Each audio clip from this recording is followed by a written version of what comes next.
You ever have a dream so simple it feels almost stupid? Mine was this: retire, buy a house where nobody would bother me, and finally get to live the way I wanted.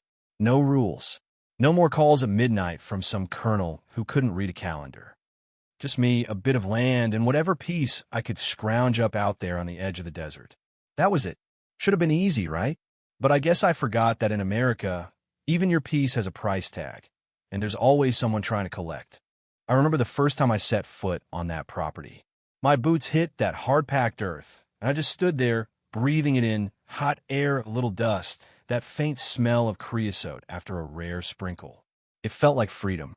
20 years in the Army, sweating under foreign suns, I've been everywhere but home. Built things for other people, followed rules I didn't always agree with, and I'd promised myself, one day, I'd build something just for me. So here I was outside Tucson with a house that was solid, if a little worn, and a deed that said no one but me called the shots. I did my homework, too. You had to. The whole area was a patchwork of neighborhoods, some with these HOAs, homeowner associations, that'd fine you if your grass grew an inch too tall or your fence wasn't the right shade of beige. Not me. My parcel sat alone, outside their reach. Checked with a lawyer, twice. Had a folder full of documents just in case. And for about 36 hours, it felt like I'd won. Then came Karen. Now, I know it's a cliche, but if the shoe fits, she comes marching down my driveway in tennis whites, clutching a clipboard like she's about to audit the universe. No hello. No, welcome to the neighborhood. Just this squint like I'm a stain on her pristine vision. First words out of her mouth. She asks if I'm the contractor or if my house is a short-term rental. I tell her I own the place, just moved in, and her face wrinkles up like she just sucked a lemon. You're not in our registry, she says, like that's supposed to mean something to me. I try to be polite. Registry of what? The Green Palms Preserve HOA. All homeowners are required to register. That's when I start laughing. I show her my paperwork, zoning maps, deed. Hell, I would have shown her my Army discharge papers if I thought it'd help. She doesn't take them, just says she'll verify with the board. As she leaves, muttering about entitled outsiders, all I can think is, lady, I survived actual war zones. Your clipboard doesn't scare me. Except, turns out, it's not the clipboard that's the weapon. It's the never-ending harassment that follows. It starts slow. A few days later, she shows up again, this time waving some official-looking letter and trying to tell me I can't move in because the board hasn't approved my occupancy. I remind her, for the 100th time, I'm not in her HOA. She threatens that I'll regret it and peels out of my driveway like a teenager who just stole her dad's keys. I thought that would be the end of it. It wasn't. Moving day rolls around, trucks everywhere, guys hauling boxes, solar panels getting dropped off, the works. I'm in my element, directing traffic with a cup of coffee, sweat dripping down my back. Suddenly, there she is again. Not alone this time. She's brought a guy in mirrored sunglasses and a branded polo, clearly her muscle for the day. They start barking at my movers, accusing us of violating codes, blocking traffic, there's no traffic, and not having permits. I try to explain, again, that this isn't their jurisdiction. She pulls out her phone and calls 911. That's right, the police. Now, let me ask you, have you ever had cops called on you for moving into your own house? Because that's a new one for me. But hey, welcome to retirement, Andrew. The deputies show up, and I hand them everything, license, deed, the whole file. They check, they nod, and they tell Karen, flat out, she has no authority here. If she keeps this up, she could be in trouble for abusing emergency services. For a second, I almost feel bad. Almost. But, see, people like Karen, they don't take no for an answer. Next morning, there's a letter in my mailbox from the HOA Compliance Division. Official letterhead, bullet points, and a list of alleged violations. Unapproved move-in, improper parking, failure to maintain community aesthetics, you name it. They listed it. The kicker? A demand that I vacate the premises until I've complied. I could have laughed, but I was too angry. It's not just the paperwork. It's the threat behind it. They wanted me to fold, to give in, join the HOA, pay their fees, live by their rules. And honestly, a lot of people probably would have. It's easier to pay up than fight. But I'm not most people. I sent everything to my attorney, Martha, she's as tough as they come. Her reply? Absolutely none. Zero legal standing.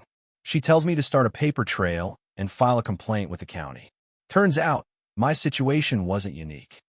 The county clerk, a tired guy named Reggie, tells me this HOA's tried this trick before, sending fake violation notices to properties just outside their reach, hoping to scare owners into joining. He has me file an affidavit to make it official, and hand me a color-coded map with my parcel marked bright yellow. Stick this in your window if you need to, he says. That's when things get weird. My mailbox turns up crooked, not broken, but just enough to show someone's been messing with it. I check my cameras. There she is in broad daylight, yanking on it like she's checking for gold.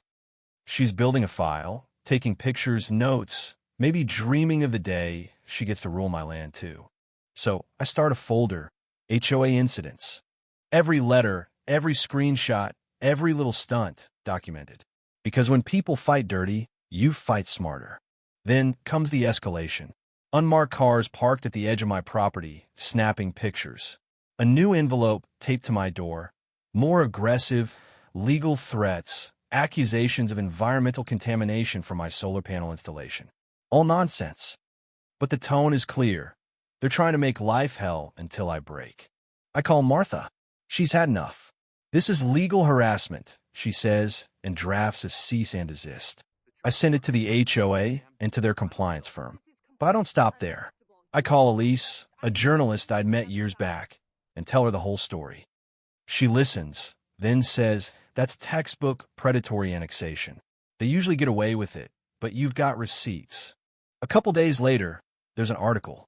Front page. HOA out of control. Pictures, quotes, even screenshots from my security camera. By noon, the phone's blowing up.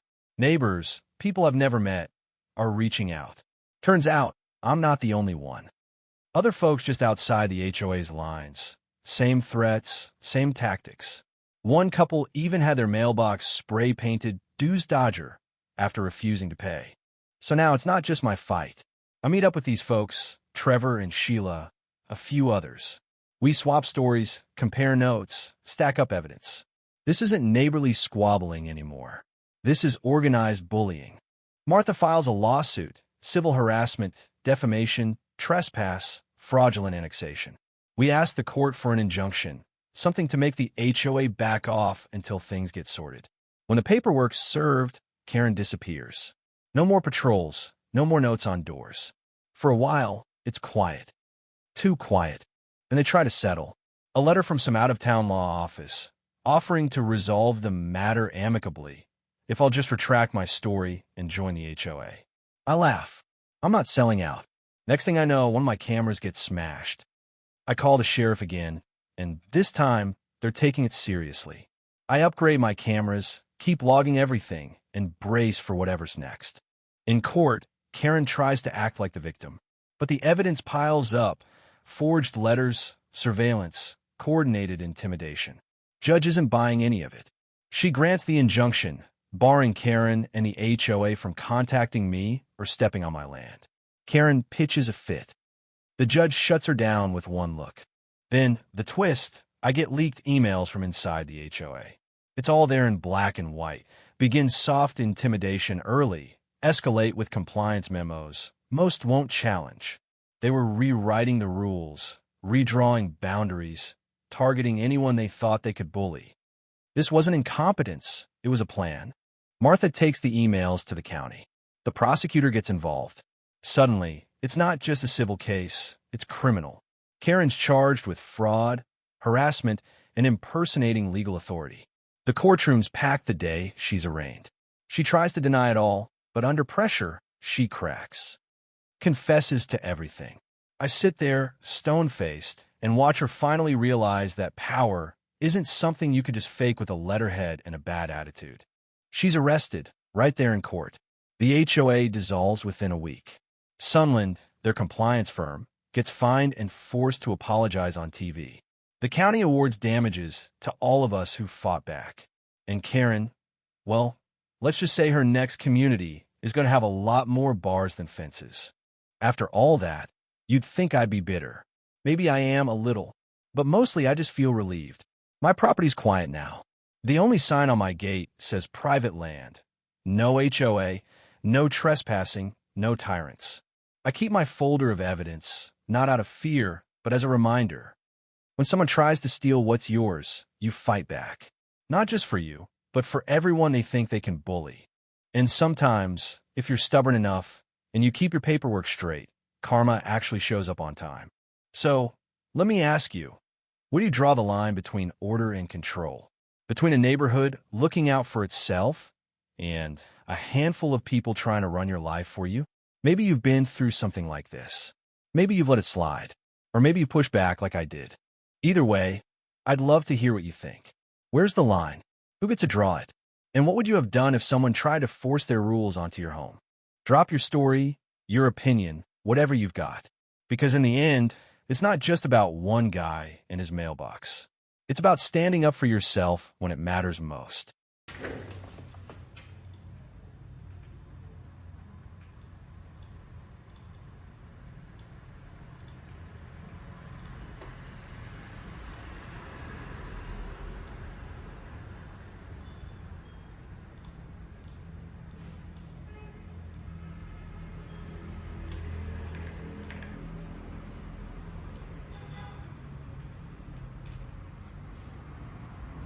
Cảm ơn tất cả các bạn đã xem video.